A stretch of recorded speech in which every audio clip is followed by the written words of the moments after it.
I've read all the self-help books, so you don't have to.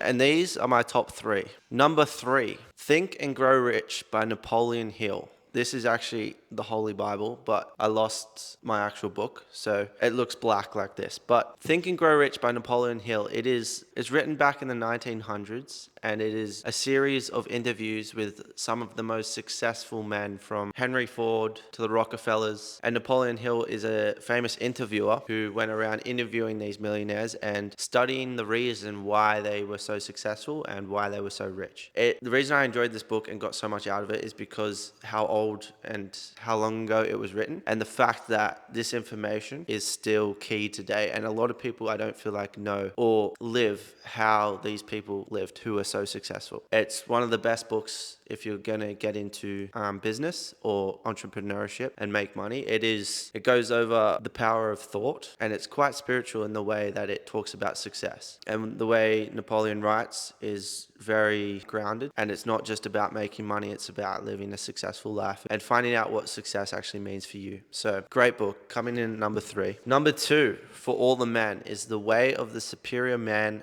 by David Dieter. If you want to become a better man in relationships, career, whatever it is, this book is where you need to start. I could not put it down. It's probably the fastest book I read, and I've highlighted like the whole thing. There's more highlighted than there isn't highlighted. So yeah, mainly in how to be an absolute weapon of a man in a relationship, and how to love a woman and treat her well, and how to be successful in relationship and just also as in life. David Dieter, he's also one of my favorite authors.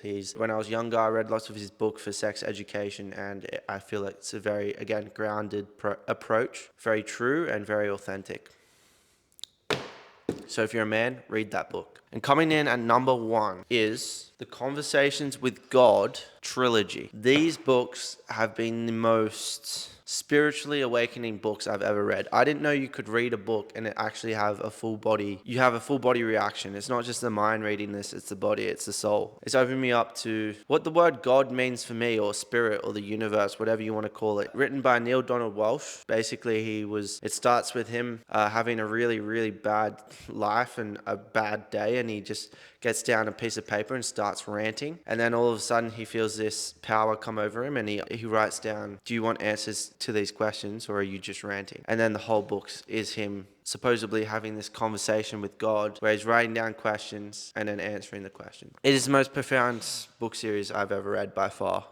Definitely for people who don't have a clear relationship or faith, I feel like these books are perfect for kind of bringing that clarity forward. I'm not a part of any dogmatic religion, and I don't think I ever will be, but I do have a strong connection with what I call spirit or God. And these books pretty much sum up my relationship with God and why I am never going to be in a dogmatic religion or way of thinking. It's quite an open-minded approach to spirituality and God, and I strongly recommend it for general spiritual development. And one main takeaway from all these self-help books I've probably read like 30. I find the one thing they all kind of have in common is they talk about the power of your thought, and what you think about, you ultimately become. How to craft your thoughts to create the reality that you want to create. That's my main takeaway from reading all these books. And if I could pass one takeaway on, that would be it. Careful what you think about, because what you think about, you will become. So go pick up those books, give them a read, and then let me know below what you think.